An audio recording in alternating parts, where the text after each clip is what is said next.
Good luck to you, Leo Grande. You know those kind of films and TV shows that you end up watching that you kind of expect it to be quite simple and basic, but actually turn out to be rather thought-provoking, that actually surprise you? Good Luck to You, Leo Grande was exactly that. And the more it unravels, you start to understand that it's actually a little bit deeper than just a woman wanting sex with a younger man. So it's involving certain themes about life and about relationships. So I did have a feeling that it would be quite informative and rather eye-opening about sex. In many ways, a bit like how Netflix's TV series Sex Education was. But obviously the difference is that Sex Education is a comedy within itself about the relationships, and there are certain different characterizations that are somewhat unrealistic. But the difference with Good Luck to You, Leo Grande is that it is realistic in terms of the relationships and how they were towards each other, and as the film progresses and things start to unravel. So there was a lot of genuine intrigue going into this film. So Good Luck to You, Leo Grande follows retired widow Nancy Stokes, who hires a good-looking young sex worker called Leo Grande in the hope of enjoying a night of pleasure and self-discovery after an unfulfilling married life. First off, I think films and TV shows that involve sex as part of the central core of the plot are quite underappreciated, because I think sometimes people look at certain sex sequences in certain films as something straightforward to drive the narrative forward in terms of the character relationships. But in this case, it's a whole lot deeper than that, because yes, they focus on a relationship between two people, but it opens up a much broader perspective on life and just how much people use sex as something to almost rediscover themselves and to, you know, give them a new purpose in life. But sometimes in film and TV that can be quite dangerous while also quite therapeutic. Even the 2011 film Shame, starring Michael Fassbender, focuses on the subject matter as an addiction. Like how other people look at drugs and alcohol, but the dynamic is a whole lot broader, that really kind of opens your eyes in terms of how we look at sex and how we look at how people need it in life and how people kind of look to it for something that's going to give them a new sense of purpose and a new goal. And of course the two main characters are very different because they're at different stages in their lives in which their sex drives are a little bit different and also have had different experiences. And I think the main focus on that film in terms of establishing that relationship in the story is through the dialogue, and that was a real core part of how they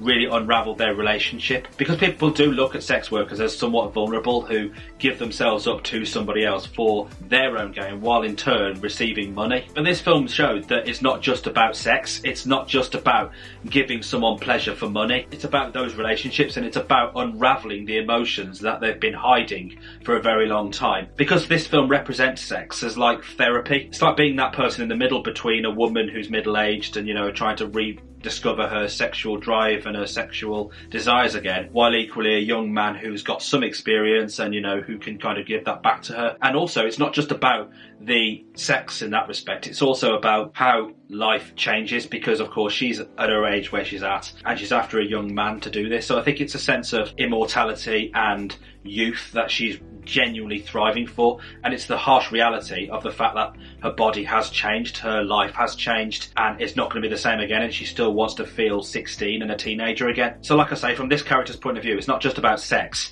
it's about her point of view and building this relationship with youth and almost immortalising herself. And because of that, without giving too much away, it wasn't entirely that explicit up until a certain point. And it is a very sensitive subject because, like I say, it's not just about having sex, it's about how people look at themselves and look at other people. And despite the very deep themes surrounding this film, it really was brilliant in terms of comedy, and it did have some brilliant, hilarious moments, especially during some moments that you would perhaps deem as awkward, such as her reactions to sexually explicit details. And I think because of that, it really allowed us to get into the character, because she was uncomfortable, she did feel awkward, she was questioning herself as to why she's booked this man, and she really felt kind of guilty because of her husband and because of her children and just the stage of life she's at. But I think the way that the humour is represented within the story really kind of made us like her even more and really follow along with her story. And the film was written by comedian and actress Katy Brand, and her script was absolutely amazing, it really was. And the fact that the whole film is pretty much set in 2 or 3 rooms, and also the film was shot within just 19 days. That's not even 3 weeks, and it was shot in chronological order. It allowed us to really get into that relationship and help us feel the chemistry, not just sexual, but more importantly, emotional chemistry. It's an important relationship to explore because people often have misconceptions of a scenario like what we see in the film, and it's important to show the other side of it. And the way that it was filmed was very basic, but if you ask my opinion, I think the narrative structure and the production style would really suit the stage as well. So I think they should adapt this into a theatre production. And the acting from both of these stars was absolutely amazing. It was really good, and you could just feel that this relationship is just so personal, because it's not intended to be like a cliched love story, but interestingly it almost kind of feels like one as well. And if it does appear unusual, it's probably for about 1 minute, and then the rest of it just feels absolutely natural. And I think it just goes to show for me that people can just click, people can build relationships in any kind of capacity, no matter what the age gap is. And in the leading role was the fantastic Emma Thompson as Nancy. She is literally the British Meryl Streep, because she is a fantastic actress and she's done so many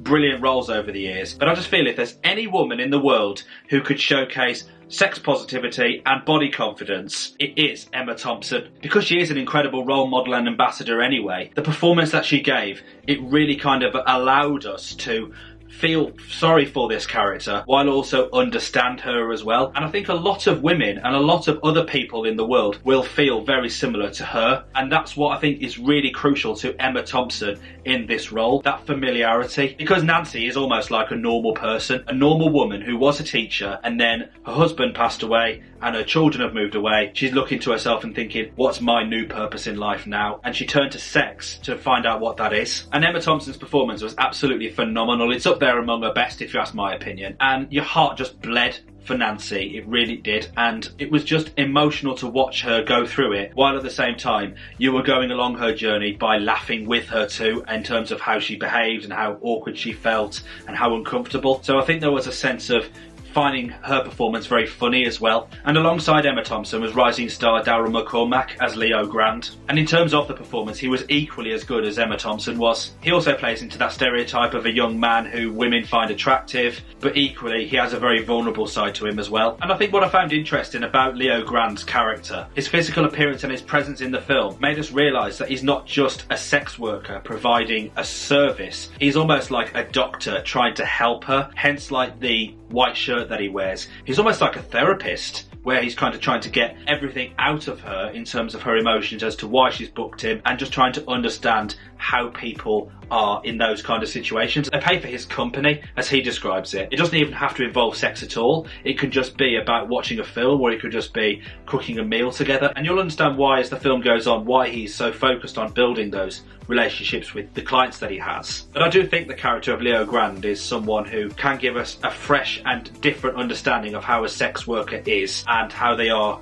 represented within society. And Daryl McCormack's performance was again absolutely fantastic, and the chemistry that he had with Emma Thompson was sizzling at times, and it was also very genuine and emotional and very funny as well. So there's a lot of different emotions going on, and it was just a very, very close relationship that they had, and it was a true testament to both of those actors. So overall, good luck to you, Leo Grande is a film that I think people should definitely tune in to watch, because it is a sensitive subject, and there are people out there who have very common misconceptions of older people or younger people involved in sex, or older people wanting sex. And I think it really gave us that eye-opening feeling of how the tables can be turned a little bit, that it's not even really about sex at all. But it really does surprise you, and it not just is very thought-provoking as a film, but just in general, and how we look at how people do these things in life. So while the original concept of this film is very simple, it's actually a very eye-opening experience. It was beautifully written by Katy Brand, and it was beautifully performed by Emma Thompson and Daryl McCormack. What did you think of Good Luck to You, Leo Grande? Did you think it was as good and as educational and as eye-opening as I did, or did you not find it was your cup of tea? Let me know in the comments below, and as always, if you did go on to enjoy this video, then please hit the like button and subscribe for more, and have a notification bell ticked so you're notified when I upload a new video, and I'll catch you in the next one. Take care, everybody.